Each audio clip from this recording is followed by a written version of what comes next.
That used to be my bedroom right there. For you recording? Yeah.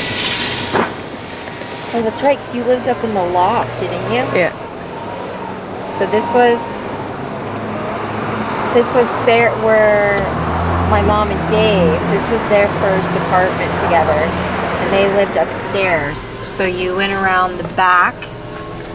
They had the garage too, didn't they? Yeah.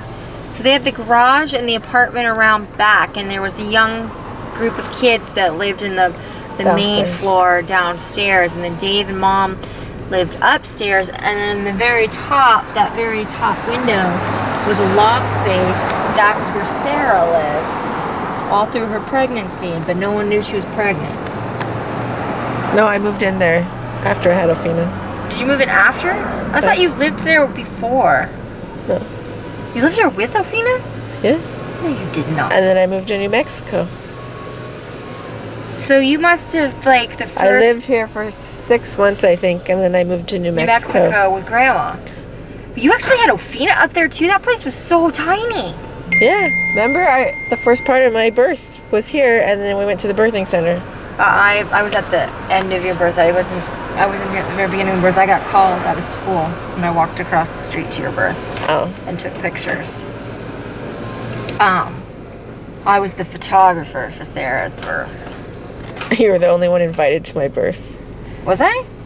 Yeah, remember Lucy wanted to be there. Other people wanted to be there. I was like, no, Rachel's only there because she's taking pictures. I did, and they were all black and white. It was just all the images of the birth images, all of those, I did the photography for it. I just took pictures the whole entire time. Yeah, it was just Mom, Gabe, and the midwives. That's right. I guess it was. It was a really quiet, private birth. But this is where they lived, and then Heather had that black and white cat, Mordecai, and she gave it to Dave. Oh, yeah. And this is where Mordecai caught AIDS. This is where he got sick. Poor guy. And then he died of AIDS in Tucson. He got ravenous and crazy. His eyes turned all yellow. He got super, super, super sick. But he was a crazy, gnarly, huge cat. You lived here. I never really lived here. I used to just come here and visit all the time with Donovan. Oh, it was tiny. So we used to just come over and visit and hang out in the kitchen, and Mom would cook food, and we'd tell stories, and people make fun of each other, drink wine, and then she'd kick us all out because it was too small. So I don't have a lot of stories from being here. Sarah, you probably do. I didn't realize that you lived here with Ophina. I remember you being here pregnant, but I don't remember you because you were here with Gabe a lot. Gabe used to hang out here all the time. You guys used to always be up in that loft.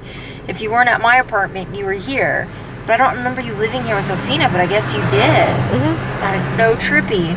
In that little tiny loft, all those big, huge, gigantuous pillows that she lined the whole loft with, I made those. Those were my designs. Yeah, I used to climb up that vertical ladder with Ophina up and down. Oh my God, that's insane.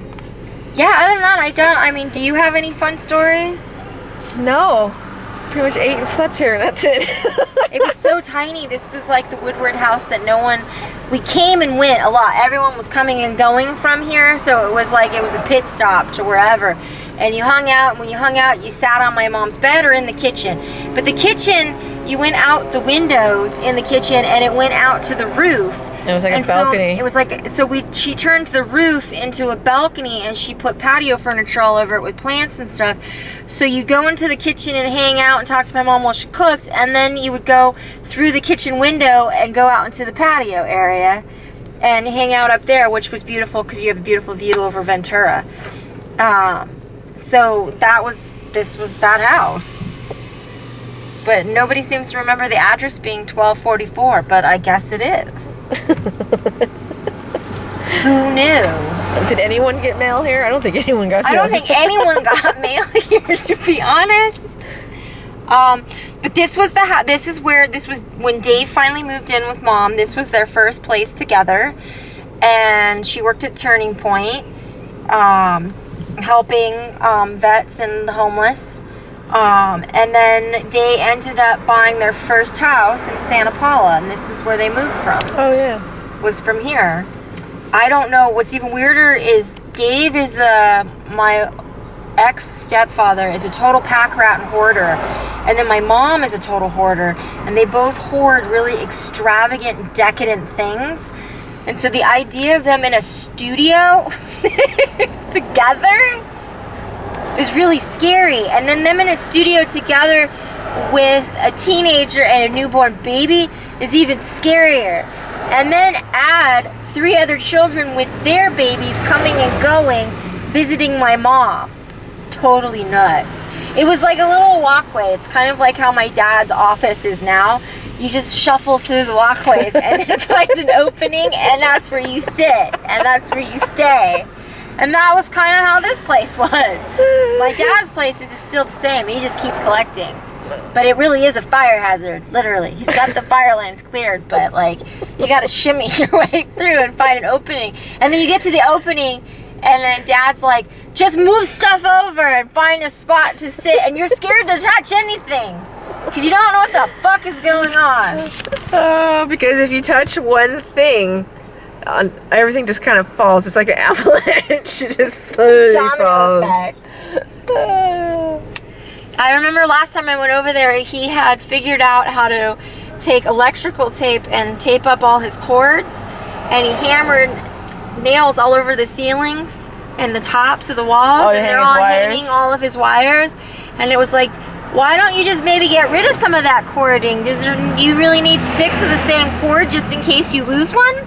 Like, I can understand a backup, but do you really need that many? Right. How many HDMI cords do you think he has? At least a dozen. I was going to say at least 12, because you don't ever know when you're going to need one. So there's a whole section. But like, I remember last time I went over, he was very proud of himself, and he gave me a tour and showed me how he hung them all. And now he can find any cord at any time when he needs it. And I was just like, wow.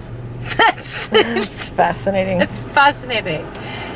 But I wish he'd be able to do that with all of the different hard drives that he has, because they're all alphabetized and stacked up in bookshelves. He doesn't even know what he has. God.